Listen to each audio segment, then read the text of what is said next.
Our birthday bash is coming up and you're invited. Catch the stars of Championship Wrestling, NWA and AEW, along with the legends of Memphis Wrestling, live at AutoZone Park, Saturday, April 25th. Tickets are on sale now at championshipwrestlingmemphis.com.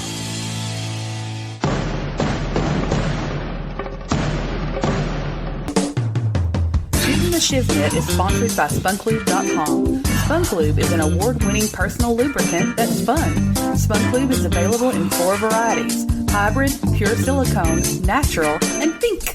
Place your order today at SpunKlube.com and tell them Shooting the Shiznit sent you.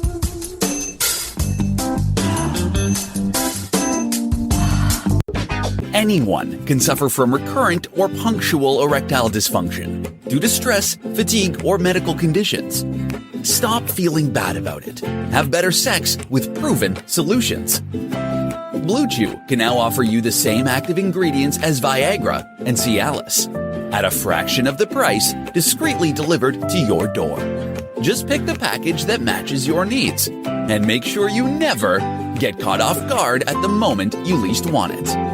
Blue Chew will help you gain your confidence back in the most convenient way. No waiting rooms, no appointments required, no embarrassing face-to-face meeting with your doctor. Your online prescription will be approved within 24 hours. You're just minutes away from a heightened sex life. Your performance will be as great as your dreams. Use promo code STSPod. Get your first month free. All you have to do is pay postage and handling. Now on with the show.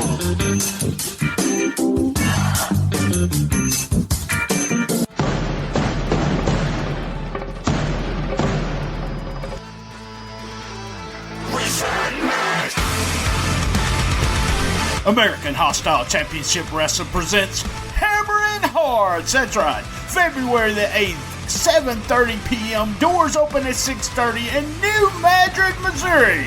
It's at the Eagles Club on 410 U.S. Highway 61. Golden Road tickets are $12. Silver, $11. Bronze, $10. General admission, $8. That's right. Hammering Hearts. You'll see Rude, Jason Vaughn, Gavin Tice, Chris Hayes, Ethan Steele, Austin Bolo, The Family, Missouri Bad Boys, Jack Parker, Derek the King, making their AHCW debut. It's the Posse. That's right, Chris and Simon will be there. All titles will be defended. Be there! New Madrid, Missouri, February the 8th, 7:30 p.m. at the Eagles Club, Hammer and Heights, American Hostile Championship Wrestling. For more for tickets at 636-232-3313.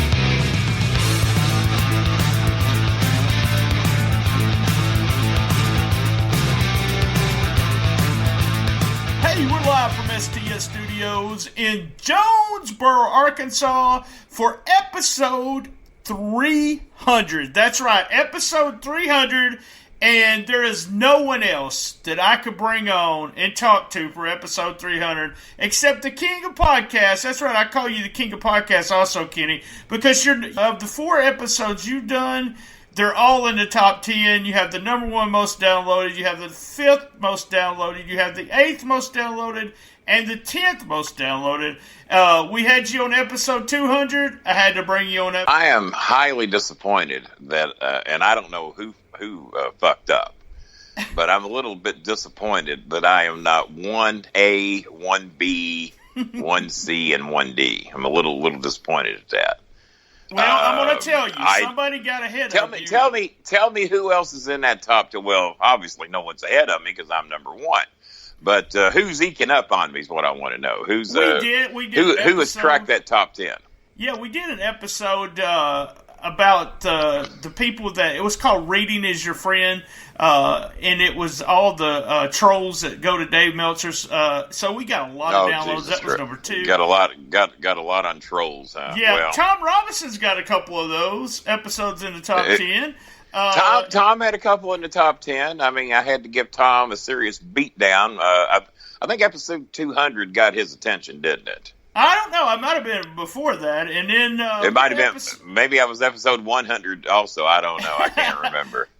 What was my first appearance? And then we got. I don't know if you know this, but when you watch WWE and there's a pay-per-view going on, there's those 4 or 5 people right there at the front. One of those guys actually beat you. So, and porn stars, 2 porn stars beat you. So 2 porn stars. Jiggy Jaguar from Kansas City has me on his shows. And more often than not, he has porn stars on when I'm on. And I normally insult them so bad that the porn stars hang up. Porn stars are beating me, huh? What are they doing? What are they doing? Blowing everybody that listens to the show? That ain't fair. I ain't blowing nobody. I know you're not going to do any of that. So, hey, man. At least I got number 1 without blowing anybody. There so that's you go. Something. There you go. You're almost. But you all know. You're almost but you all know of downloads. The number 2 show and the number 3 show combined. So you're still number 1. Oh, okay. Well, that's not so bad. I need some updates, man. I need some updates on some stuff. We mentioned Tom Robinson. Tell you anything you want to know unless I don't want to talk about it. So we mentioned Tom Robinson. I don't want to talk about it. All right. No, what about Tom Robinson? Well, we don't hear from him anymore because me and him don't talk. I just want to know if this guy, is he still living? Well, wait a minute. Well, wait a minute. Maybe I need to do this interview myself. Why is Tom Robinson not talking to you? Oh, we talked about that one time. It was, he. Oh, yeah. Okay, I recall now. Yeah. Well, I basically don't no-show people. I just forget, and then I have to book me again. Like you did today. You called me early and gave me a half hour notice, and then I knew what the hell was going on. Trying to come on yesterday, or was it Wednesday? I did. Wednesday. I'm sorry. Yeah, I was sorry because I got back home about 7:30. I thought I was supposed to be on your show at 5:30 Wednesday, and you said, no, man, you're on Friday. I said, well, thank God. At least I didn't stand you up like I do everybody else. So tell me about Jimmy. Give us that was one of the top things we talked about on that first episode, back on episode 68. Well, you'll have to ask me some questions about Jimmy because I haven't hardly spoke a word to him in the better part of 3.5 years. Oh wow! We tried to patch things up when my mother died, but he accidentally called me while I was doing Vince Russo's show, and so Jimmy was actually on the show on speakerphone. And he kept telling me, "Well, Kenny, about that," and he's still mad at you about that. Oh no, he never did. He never did get over that. And plus, he knows how to despise his co-host, that piece of shit Brian Last, who's just the biggest piece of shit, do nothing fuck that ever lived. The only reason anybody even fucking knows his name is because he does Cornette's show. But here's the amazing thing. Me and Cornette have been on Twitter quite some time, and of course, I've got nowhere near the level of fame worldwide that Jimmy does. I was never on national television for fucking 20 years or however long he was on. And but yet, I've got worldwide fans, and I sell merchandise on 6 continents.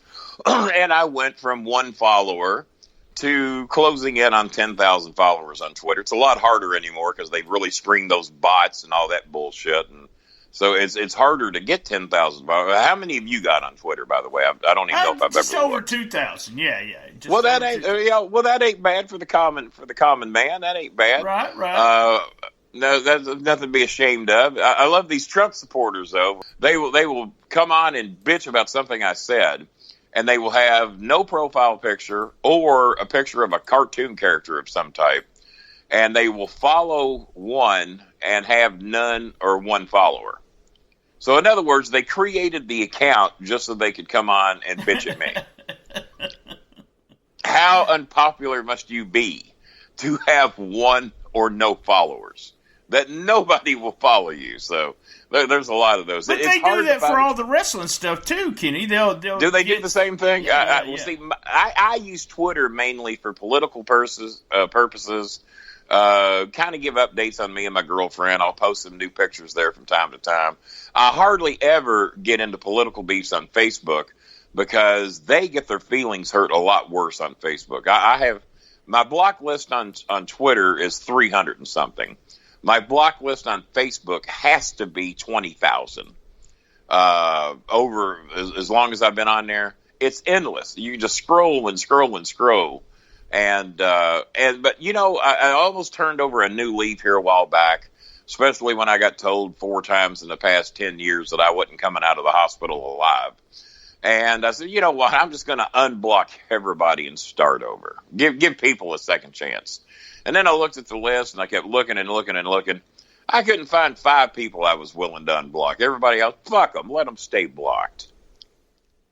Well, you was talking about, you know, Twitter and the Trump supporters and everything. And, you know, what, this goes, we don't talk about politics here, but this kind of goes with Trump and the stuff that Jimmy said on Twitter. You know, he got fired and just the country and all. And you're the kind of guy that ever since I've known you, you've never been afraid to say anything. No, I have not. What is your thoughts on everything's so fucking PC now? I mean, you're the kind of guy you've never been PC, but you're really not going to be PC now. God. Well, I don't know exactly how. That's a real good question because I don't know exactly how to answer that. I'm not particularly PC, but then again, I know what to say and what not to say. You can't make fun of suicide because that's a fucking serious thing. We've dealt with it in my family. There's been attempted suicides in my family, right? And that shit hits real close to home with people. And when you make fun of it and make light of it. And especially when it's recent, I mean, it ain't like, I mean, you might be able to joke about Jeffrey Epstein committing suicide, and there's a lot of people think he didn't. If Jimmy Cornette, come on, Kitty. Hang on. If Jimmy Cornette was known worldwide for banging 13 and 14-year-old girls, and Kenny Bolin's his best friend, how much heat you think I'm going to get? Whether I'm doing it or not. But if I'm hanging with somebody and I know he's doing it and I'm condoning it, so if you condone it, and I always post on Twitter, I don't know if you see this or not, you are who you hang with. You are who you support. You support a rapist, you are a rapist because you're an enabler. If you support a child molester, you're no better than a child molester. If you support a racist, you are a racist. Because if you support these people and enable them, then you're no fucking better than they are. And when Jimmy goes online and on television shows and makes fun of people that commit suicide and then talks about people strapping chicken buckets to a back of a bike and riding through Ethiopia or whatever the fuck he said, there might have been a time you could have got by with that. And when he got caught saying the N-word 16 times on a recording and didn't seem too fucking apologetic about it, do you know what his apology was? Well, it was a different time back then. Well, I got news for you. I'm a little bit older than Jimmy Cornette. I remember going to school in 1966. I never saw my first black kid till 1972. Guess what? The N-word wasn't cool then either. You didn't fucking say that. You sure as fuck didn't say it in public. You sure as fuck didn't say it to a black person and expect not to get your ass whipped. And you want to talk about somebody that would go through shit is when me started dating black women in LaGrange, Kentucky, and it was highly frowned upon, and I didn't give a fuck. So you want to talk about not being PC? I defend the gays, I defend blacks, I defend Mexicans, obviously Filipinos, being as I'm about to marry one. But you were about to interject. You were trying to apparently lay the law down to me. But no, if you hang with a child molester, the chances are pretty fucking good you are one. If so I go hang ahead. around with a bunch of gay guys, that doesn't mean I'm going to suck one of them's dick that night. You do understand. Well, that's entirely two different things. It means you support the gays, and now hang on. I got an answer for everything. It means you support the gays, and that you're not homophobic, and that you have no problem being seen with a gay guy. Do you have a problem being seen with a known child molester? Yes, I would. I would. Yeah, fuck yeah, I would too. So, no, you're not going to win the argument with that weak-ass fucking comeback. It was a nice attempt, though. No, hey, I tried. Maybe down there in Bill Clinton territory, where people like to get blowjobs in the White House. Yeah, he's one of my favorite presidents, so...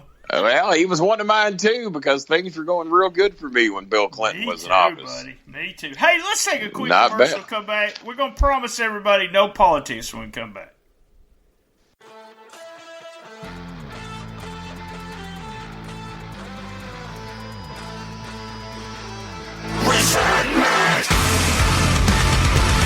American Hostile Championship Wrestling presents Hammering Hearts. That's right. February the 8th, 7:30 p.m. Doors open at 6:30 in New Madrid, Missouri. It's at the Eagles Club on 410 U.S. Highway 61.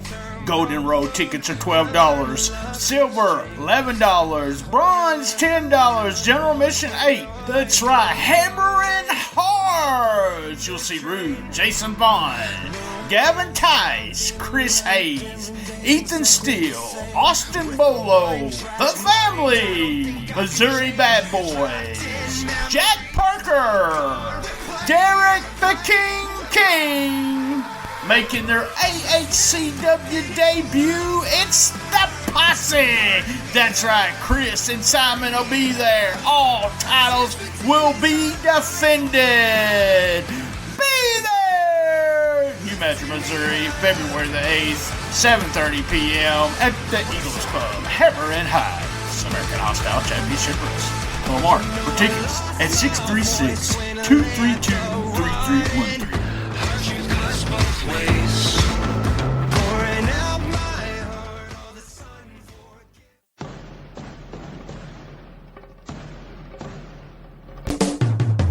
Shooting the Shiv Net is sponsored by SpunKlube.com. SpunKlube is an award-winning personal lubricant that's fun. SpunKlube is available in 4 varieties: hybrid, pure silicone, natural, and pink.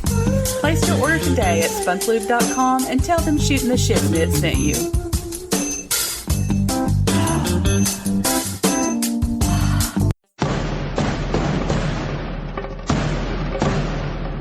This is your bedroom. This is your bedroom with Blue Chew. Blue Chew uses the same active ingredients as in Viagra or Cialis, but now comes in chewable form. Chewable means better, cheaper, and works faster than pills. I've tried Cialis, I've tried Viagra. Blue Chew works the best. It's a fraction of the cost. Blue Chew has definitely gotten the job done. No in-person doctor visit, no waiting in line, no more awkwardness. Blue Chew allowed me to have more sexual freedom because it kicked in and worked faster. Ordering Blue Chew is an absolute no-brainer for any man. Blue Chew makes my girlfriend, want to put up with me in bed. I felt like I did when I didn't have ED. Order online to get your first month free. I want my girlfriend to want me, and with Blue Chew, she really does. Blue Chew is the future of manhood.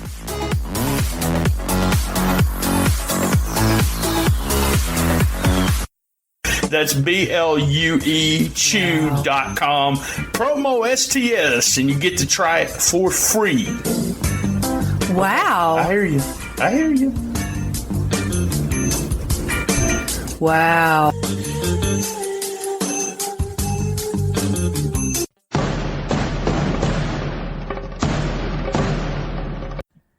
Hey, before we get back to Kenny Bolin and episode 300, I want to bring on my old buddy Mark Southern. And Mark, tonight, that's right, tonight, we have Hammering Hearts. Tell us all about it. Yeah, this will be our 3rd time going into the New Madrid Eagles, and we got a big card, probably the biggest one we've had. We got Derek King defending his title. We got Naughty by Nature Rude defending his title. And we got the Posse coming in, new to the area, so the fans were really like that group of guys. And it's going to be a very special night. We got the awards going on for 2019, and then we'll go from there. And a lot of wrestling action going to be happening there in New Madrid at the Eagles, and bell times at 7:30, doors open at 6:30.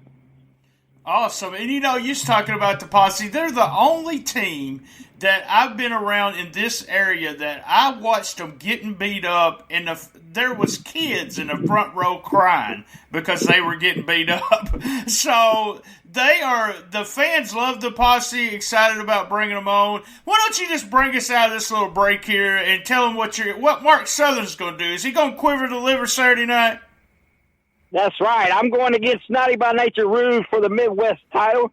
And Naughty, you better be ready, baby, because you know what's going to happen. I'll quiver your liver, shatter your bladder, make the earthquake, the walls shake, woo, and your mama's heart break. Well, you're big, tall, little, or small, Mark Southern with some more.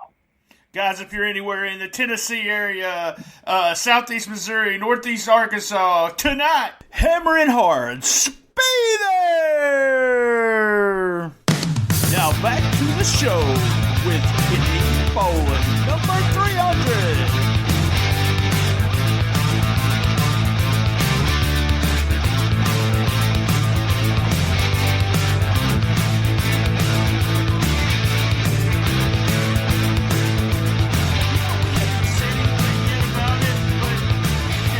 Kenny, you're almost like half the person I talked to on the first episode I talked to you on. I'm not, well, goddamn. You know what? I'm not quite half. I'm getting there, though, now that you mention it. I had peaked at 569 pounds. That I know of. That's what U of L weighed me at. Right. They had to weigh me in a hospital bed because they didn't have a scale that would do it. So they weighed me and I didn't even know they'd done it. And they said, your weight is 569. I said, what the fuck? I said, well, I never got on a scale. Who told you that? Well, we weighed you in your bed. Really? A goddamn bed will do that? Yeah, there's a digital scale at the end of it, and we calibrate it and all that and factor in everything. And, yeah, your weight's 569, or it was. And the day I checked out of the hospital, I was in there 17 days. And they put me on liquid Bumax, where basically I had a catheter, which was a lot of fun. Yeah, had that hooked up to me for 17 days. Yeah, it's a blast. I recommend it for everybody. And they hooked that catheter up to me, kept me in the hospital for 17 days. I had so much fluid built up in my system that I went from 569 to 505 in 17 days. Jesus, you know, we talked right before we came on, and you said something just, you know, like in your head said, wow, because there's these TV shows, it's what, my 600-pound whatever, and you thought to yourself, yeah, I'm right my there. 600-pound life. Yeah. My 600-pound life. Yeah. Oh, I was 31 pounds away. Maybe I was even closer than that at one time. I don't know. I highly doubt I lost any weight because I wasn't getting proper medication. My fluid was building up. I wasn't taking anything to reduce that fluid buildup. And they drained over 200 pounds of fluid from me. That's when I lost the 60-some-odd pounds in the hospital. In 17 days, that was over 200 pounds of fluid to make me lose 60 pounds of actual weight. 64 pounds, I think. And, so I get home and get on a better diet. This is in 2012. And I'm losing a maximum of about 100 pounds on my own. A lot of weight for most people. I barely noticed it. I didn't see anything different in the mirror whatsoever. Same guy, 100 pounds lighter. And then I'd gain 50 or 60 back. So I go from 569, I get down to like 459, something like that, 455 maybe. And then I shoot back up, fucking disappointed. I get back up to 505. And then I'll be goddamn if I ain't back up over 550 again, because that's as high as my scale will go. And it won't light up. So now I know I'm over 550. So I go back on a diet again. I get back to 536. Hooray. Congratulations. I go to the weight loss center. I wish I hadn't have, because when you go to the weight loss center, they want you to lose weight to prove that you can honor the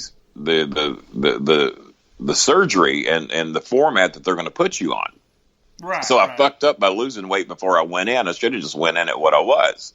So I went in at 536. I got down to 505 again.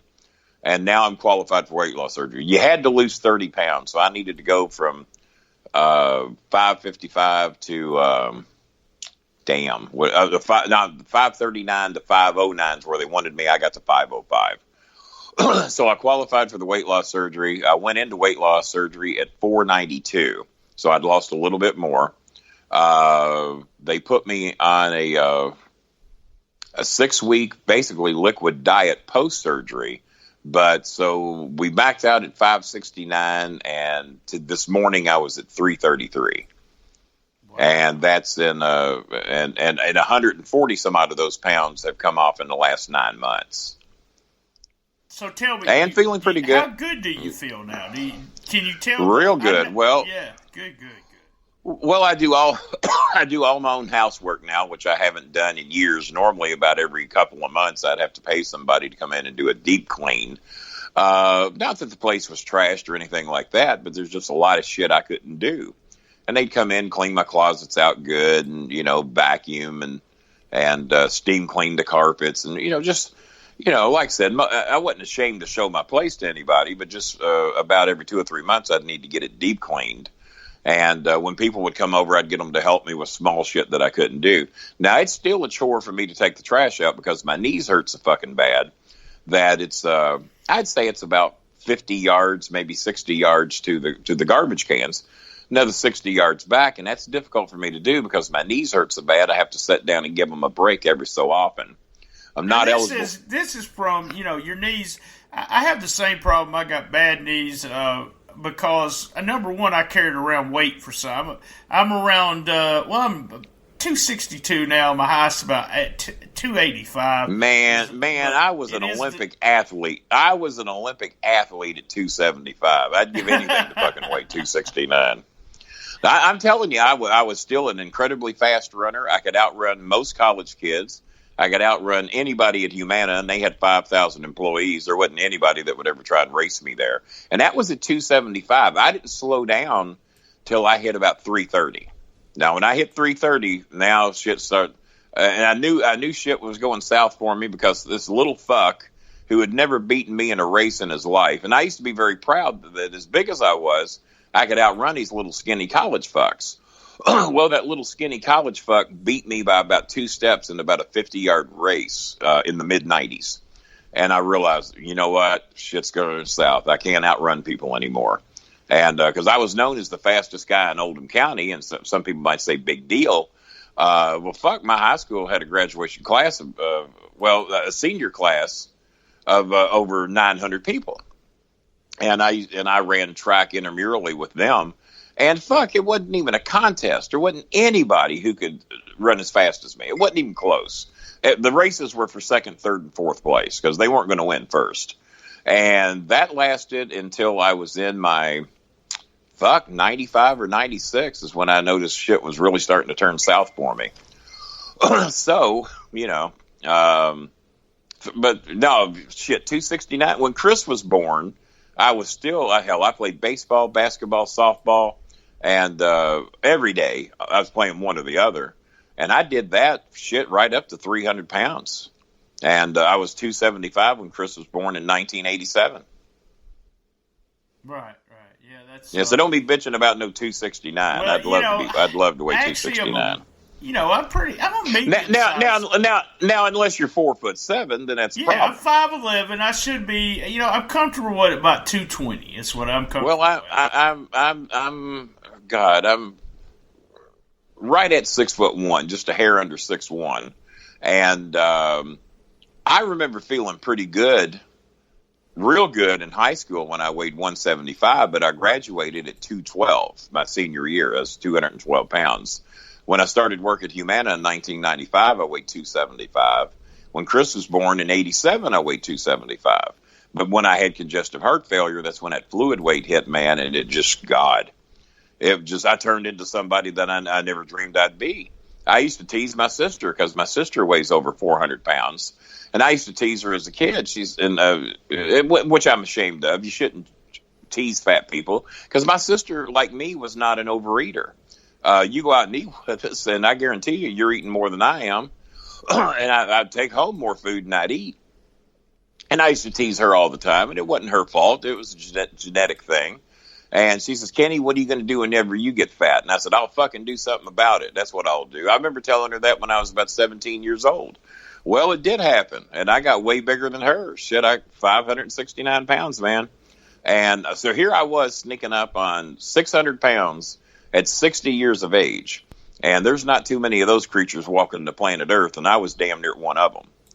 But I do strongly believe that if it weren't for my girlfriend Jenny down in the Philippines, never asked me to lose a pound. She said she loved me because of my heart, how good I was to people, how much she noticed that I helped people on Facebook.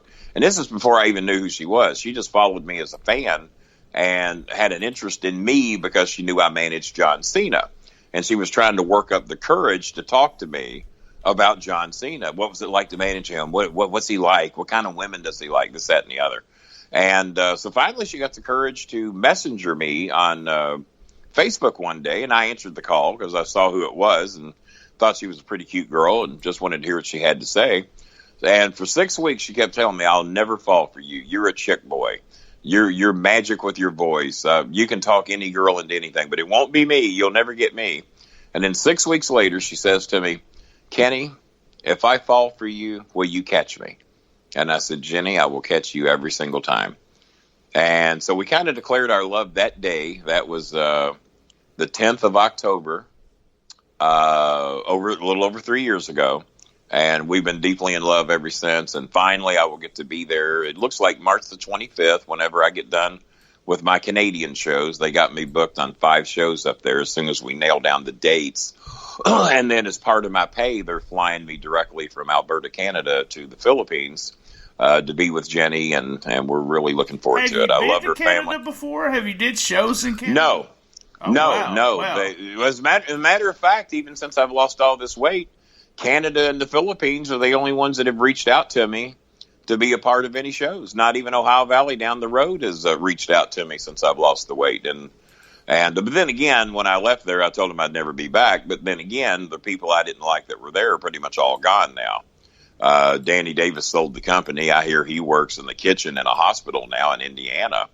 I was told he retired and moved to Florida and was cashing in all of his millions. But I guess old millionaire Danny decided to stay in North Vernon, Indiana, and work as a cook in a hospital. He used to be security there. And then I heard that him and his wife retired and went to Florida, but she's back as a nurse in the hospital, and he's a cook or something. He works in the kitchen. I guess he's a cook. I don't know what the hell he does. I know he cooks a mean steak. He cooks the best steak I've ever had in my life. We have one of our guests, or he's a guest host sometimes, Josh from P3 Radio. We'll have to ask him that. His actually, Danny is his legit uncle. Because I know about everybody that's related to Danny, but he swears up and down. Danny's mother used to make all the trunks and tights and everything for people. Yeah, mm-hmm. And as a matter of fact, Danny and his son, I think, make some of the rings that the WWE uses to this day, and TNA. They made many of their rings. I don't know if you knew that or not. I did not know that. I didn't know Danny was still doing all that kind of stuff. Well, this was a few years ago, but I guess I'm sure they haven't forgot how to do it. I'm sure they know how. Do you still watch anything? I know at one point you were watching WWE and reviewed it. No, I was with Vince Russo, but I watched one AEW show. Wasn't my cup of tea. I hated what Cody and Dustin did. All that fucking blood and shit, and goddamn, I mean, fuck Dustin. Take a goddamn day off. Surely to God you've made some fucking money. It just wasn't my cup of tea. I like Jericho, and the only reason I was watching it that night was to watch Jericho. And who's the guy that wrestles in Japan? He speaks Japanese, but he's American. He's with AEW. Yeah, Kenny Omega. How in the fuck do I forget his name? You wouldn't think I'd forget somebody's name who's named Kenny. But, my son says that Kenny Omega is the best wrestler in the world, so I couldn't even get through the show to make it to Jericho and Omega's match. I didn't even make it. I'm sure it's still recorded. I have YouTube TV, and it keeps shows for like 9 months. The thing I love about YouTube TV is that you can record every channel on every show on every channel, and it keeps all the shows for up to 9 months. It's man, I wish I'd have had that 20 years ago when I was paying outrageous amounts for fucking cable. All right, man, we're going to wrap it up. Before we wrap it up, I want to ask you, you've been around being in Ohio Valley, you've been around some of the biggest stars and still I created some of the biggest stars. Right, you want to tell the truth about it. Tell us he was in the Royal Rumble, did a whole deal in the Royal Rumble this year. Tell us a story about Brock Lesnar. Oh, was Brock in the Royal Rumble again this year? Yeah, see, I didn't even watch that. Well, I hear another friend of mine was in it. Edge, was Edge in it? Yes, he was. He came back. Okay, I didn't. Maybe I'll have to go back and watch that. I have not seen it. I've got a thing on my Fire Stick that lets me watch previously recorded on demands. I might have to check that out. What do you want to know about Brock Lesnar? Other than what a prick he was? Give us a Brock Lesnar story. Something funny. Something. I'll tell the one that I've told. I've told it quite a few times, but apparently I haven't told it on your show, or I guess you'd remember. That's right. Now we hadn't had the Brock Lesnar story, so. All right. Well, there's a couple of them. I'll tell a brief one, and then I'll get into the longer one. The brief one was, I'll wrap up with the brief one because that's how he got exited from OBW. The story with me is that Brock had been to my house probably 10 or 15 times. They would come over for pay-per-view parties. We would have little cookouts. I would charge all the boys admission to come and watch the pay-per-views. I'd have 10 or 15 of the boys over. I'd charge them $10 or $15 to come because it was all-you-can-eat food and the pay-per-view. Well, you can stay at home, watch it by yourself, and pay $50 to $65 for it. Or you come to my house and pay $10 or $15 and enjoy the pay-per-view with all your friends and eat all the food you want because I'd have it catered by one of the restaurants I'd have deals with. So everything I made was a profit. Jimmy said that I was making more money off the goddamn show than the WWE was sometimes. And so Brock was over all the time, and me and his girlfriend were pretty close. And I know I kissed his girlfriend on the cheek goodbye fucking 20 times if I kissed her once. Great relationship. Brock would go out to my brother's house and go hunting. He was a big hunter. My brother, not so much of a hunter, but he had this huge property that he lived on in Henry County with this big A-frame house, and Brock loved to go out there and go hunting, so my brother would let him do it. So we'd been pretty fucking good friends. I was in his first interview on television on Fox 41 when me and Danny showed up at 7 o'clock in the morning to do a news show to put Brock over and make a big deal out of him. So everything was going fine. So we do this show at the Boys Club, not even a mile from the arena. So we're at the Boys Club, and it's hotter than fucking there. There's no air conditioning. It's 99 degrees that day if it's 1 degree. There was one huge fan there, thank God, because it was blowing wind on us. Mainly kids, mainly black kids, to be honest with you, because that was mainly what was at that particular Boys Club. So I'd say the crowd that night was probably 70 to 80% black, jacked up, man, having a fucking blast. You know how kids are. And here's fucking Brock Lesnar, Sylvester Terkay, John Cena, Bull Buchanan, Mark Henry. I mean, all these fucking that were going to be WWE stars are on this show. And I guarantee I'm leaving some people out. Hell, probably Batista, Randy Orton, Rico Constantino. All these fucking WWE stars are on this goddamn show. But me and Sylvester Terkay and Rico were extremely close. I mean, they really looked out for me and took care of me. Brock and I weren't necessarily that close, but we were friends, and he's over at my house all the time. So the show ends. It's hotter than fuck. I am wearing a gold silk shirt that buttons up at the collar like a preacher. You know what I'm saying? Right. I am motherfucking soaked. There wasn't an ounce of air conditioning in this goddamn place. Even when the show ended, it was still miserably hot. So I'm getting ready to leave the building. The boys have to break the ring down. And they have one night the baby faces break the ring down. Next show the heels would do it. Well, this night the heels are doing it. So Brock's girlfriend is there. I can't even think of her name. They didn't make it much long after this night. And she wants to give me a hug and a kiss. I said, honey, don't touch me. I said, I'm soaked in sweat. I don't want to get all this damn sweat on you. So I gave her the Hollywood kiss, to where you air kiss. So I kissed each cheek from about 3 or 4 inches away. Brock Lesnar walks in at the time I'm doing this, from coming in, from taking the beams out to come back in and get more of the ring. And he's probably pissed because he had to break the ring down. He came in here thinking he was a huge fucking star, even though he hadn't ever done anything. And he's pissed off he's having to break the ring down because they had just started this shit where the wrestlers had to do it, and they would rotate heels and faces breaking the ring down. He comes in, he sees this, he says, get the fuck away from my girlfriend. So I think he's trying to put on a show for the 10 or 12 stragglers that are hanging around. And I said, oh, baby, don't worry. Don't worry about me, Brock. I ain't going to do anything. So I back away. He says, I mean it, motherfucker. He says, do not ever fucking touch my girlfriend again. Now, remember, Brock and I have never had a crossword with each other ever. Right. And I'm thinking, what the fuck? And I'm looking at him like, what the fuck? Is he trying to amp this show up a little bit? I said, Brock, I didn't even touch her. And I said, what's your goddamn problem? He says, you're my fucking problem. And I'm looking at him. I said, surely the guy he's putting on a show for somebody. So his girlfriend says, Brock, honey, he didn't touch me. Shut the fuck up, bitch. You know better. Yeah.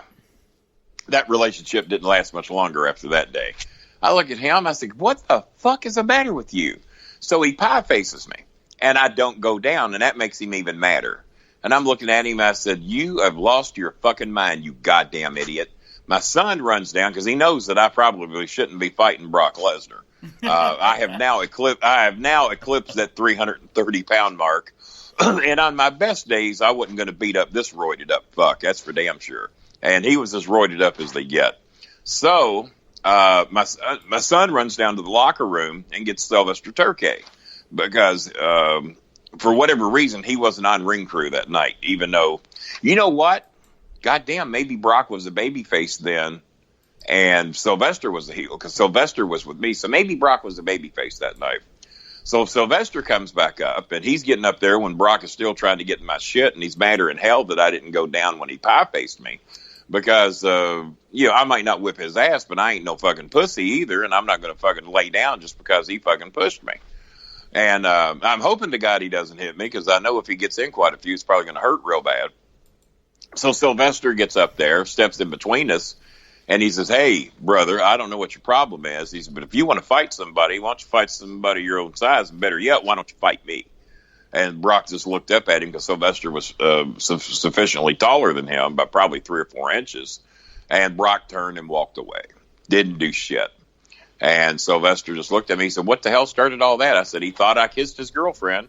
He says, you kiss his girlfriend every fucking time she comes over. I said, I know. I said, well, tonight I didn't kiss her, and maybe that's what he's pissed about. So I described to him what I did. His girlfriend's looking over at me, shaking her head, telling me how sorry she is. Well, about a week later, they were broke up. That ended that shit. She realized that she was a deep shit. Next thing you know, he's fucking married to Sable. So to tie in the ending, Brock Lesnar is pretty much becoming a prick with everybody. Now, they say he's better now. But back then, he was a fucking prick. He was hard to deal with. So Sin, Jimmy Cornette's now wife, and I don't think they were married then. All right, Kenny, just hold on. Now, we had one Lesnar story. I do appreciate that. We're running out of time. So here, I want to tease this. So Kenny told me a story about Lesnar, Cornette, and a vagina. So if you want to hear that story, it's $1 on Patreon. And also, Kenny's going to give us a story about Edge. Kenny, tell everyone how to reach you, and we're going to get out of here. Well, before we do that, how many of those dollars do I get? I'm the one that told the story about Cornette, Brock Lesnar, and a vagina. How many? It is the percentage and all that's in your contract, Kenny. You well. That, so we don't need to tell people about that. I didn't get number one on this goddamn show for nothing. I mean, shit, I kind of know what I'm doing. So you want an Edge story? Let's see. Hold on. The Edge story is going to be for Patreon. Also, what I want you to do, put everybody over, tell them how to put yourself over, and tell them how to get to you on Facebook, Twitter, and so forth. We'll end the show, and then we'll tell the Edge story for Patreon. Oh, that'll be fine. All right, well, if you want to reach me on social media, it's easy as fuck. If you can spell Starmaker Bolin, you can find me. On Twitter, it's at Starmaker Bolin. Bolin is Bolin for you uneducated fucks that don't know, and that would probably be most of the Trump supporters. So that way y'all can find me and fuck with me too. Let's see. Facebook is / Starmaker Bolin. Not too political on Facebook. I try to keep it to the best there. Instagram is also Starmaker Bolin. So pretty easy to find. I'm not selling much merchandise these days because I'm getting married in the Philippines as it stands right now. one of us could come to our senses and call it off tomorrow. But as of now, after 3 years and 3 months in a relationship, we will be getting married in April in the Philippines. I'm supposed to land there as of now on March the 25th. So what merchandise I do have, I'm selling off. I won't be selling any more because it costs a fucking fortune to ship it from the Philippines. So you can reach me at KennyBolin@MSN.com if you want to email me. If you want to PayPal me anything just because you love me, KennyBolin@MSN.com. If you want to buy my merchandise, you would also pay for that at KennyBolin@MSN.com. I've got a few shirts left, a few hats, some DVDs, but not a whole hell of a lot is left. So if you're interested in any of my merchandise before I go, contact me on any of my social media. Let me know what it is you're interested in. I've only got a few of about everything left. So if you want it, you got to contact me quick. 5x7 autograph pictures, whatever it is the hell you want, because I'm going to die one day and all that shit will be worth something. So there you go. We're all going to die. Or maybe I'm not going to die. I've had 4 doctors tell me I was going to die in the last 10 years, and I ain't did it. So maybe I ain't going to die. Maybe it won't be worth anything. There you go. Guys, remember, same bad time, same bad channel for 300 episodes. That's right. On the best little wrestling podcast in the business. Be there. And as Kenny knows and everyone else knows, I love my mama. Thank you, Kenny. You're welcome. I said good day. Our birthday bash is coming up and you're invited. Catch the stars of Championship Wrestling, NWA and AEW, along with the legends of Memphis Wrestling, live at AutoZone Park, Saturday, April 25th. Tickets are on sale now at ChampionshipWrestlingMemphis.com.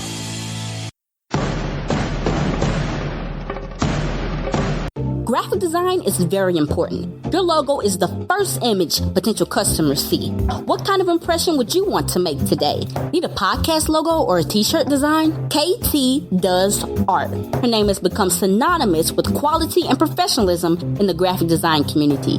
She specializes in graphic design, painting, and more. She provides affordable commissions and professional quality with a timely delivery. Contact KT via email at kt_doesart@yahoo.com. Check out her Instagram at instagram.com/kt_doesart.